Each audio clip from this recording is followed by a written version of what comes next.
The Houston Museum of African American Culture was the dream of Mayor Lee Brown back in 2000. He wanted a home for our unique arts, history, and culture, and he enlisted many of our community leaders to help him. But it took years to find that home. Then John Guess and the HMAAC board discovered a building on Caroline and Wentworth. So I remember coming to this very building where there was nothing in it. I mean, just piping and the structure. And now to see this beautiful exhibit and all of the exhibits that have come, it has just been remarkable. John didn't have any money, right? But he wanted the building. Convinced the owner that this was what the building should be used for, convinced the owner to cut the price, and convinced the owner to owner finance. That took a lot of work, and I got to tell you, that's, it's one thing to talk about doing something. It's an entirely different story to do it. The official ribbon cutting brought together everyone from elected officials to neighbors to art lovers eager for a place of their own. The first staff took on the monumental job of turning this former office building into a real museum. The task picked up speed as HMAAC found its footing, from powerful exhibits inside the building to powerful performances outside. Nationally known names like actress Sarah Jones to poet laureate Rita Dove to writer and political pundit Wes Moore, all challenging our understanding of what makes a museum. John had this idea that you should have an African American museum of culture. Not a stagnant museum, but a dynamic museum. And that's very different from most of the museums anywhere, and including in this city. When we started, we really carved a new kind of museum out of an older vision. And I think that's a little bit harder than just creating one from the ground, right? And he was able to do that and to keep us on the path. That new kind of museum took us to McGregor Park to host the Slab Car Parade, merging art, hip-hop, and America's favorite passion, cars. Because we really wanted to talk about the part of the hip-hop culture that's influenced people around the world that really comes from Houston. Really comes from Houston, and Slab is that. It originated here. It's an original art form from here that's gone all over the country. We hosted great debates and talked to the greatest debater of all, Dr. Thomas Freeman. We learned about the sophisticated culture of Afropolitans. We hosted lovely lunches in our home and gorgeous galas at the Ensemble Theater. Our new vision of a museum meant our art wasn't just up on the walls. We even took it to the streets. I've seen music. I've heard music at HMAAC. We've danced at HMAAC. We've started to take even HMAAC out of its facility and do things in the community. So we did a collaboration in Third Ward I was very proud of that. A lot of museums give you things to look at.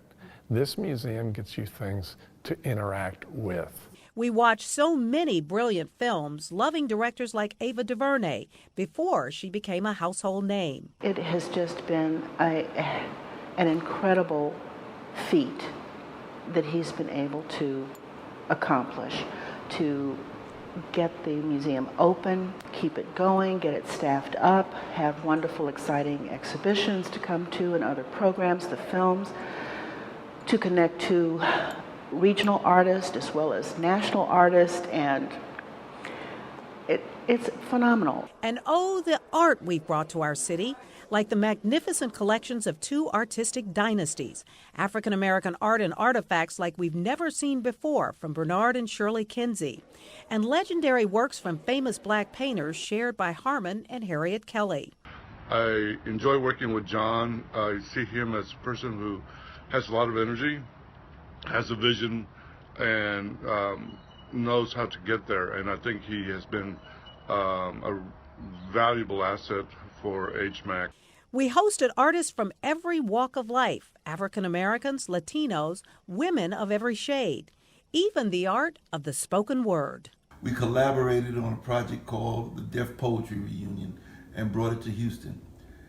It had a response that I had never seen before. 5,000 people from your city came out to see deaf poetry in the park.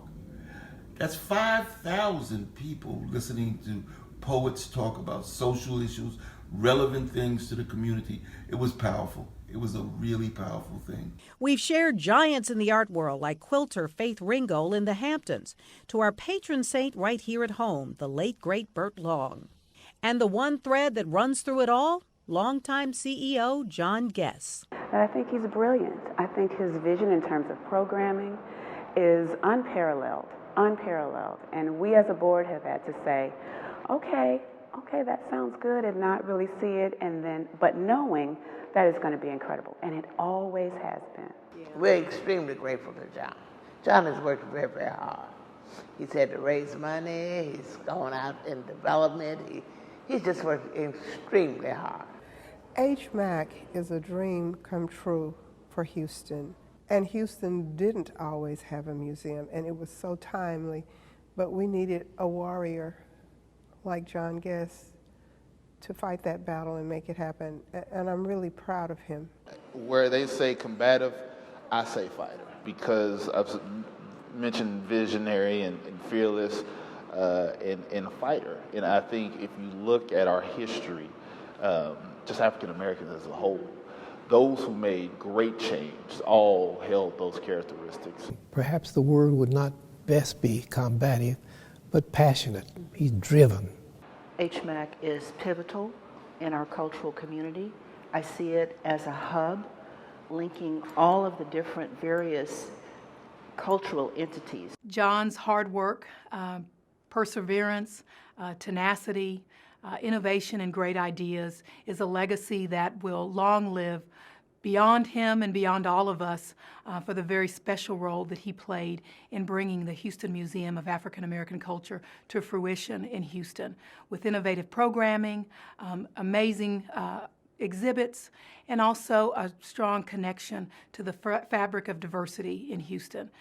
The Museum of African American Culture is a museum that's for all Houstonians, and that's a big part of John Guess's legacy here. I would say to John, you have fought some battles, you have taken some bruises, and you've done some bleeding, but please believe that you have left behind a major legacy, and Houston is a much better place because you came to the Houston Museum of African American Culture. I believe that anything is possible for me and Urban Souls and what I do because I cross paths with John Guess. The city is greatly appreciative, and you may not see it from person to person, but what you see are the numbers of people who come here because you've kept these doors open and you've continued to fill it with things that are worthy of being seen. Congratulations. I mean, few people have achieved what you've achieved, and pat yourself on the back. And if I had a champagne glass, John, I'd toast you right now.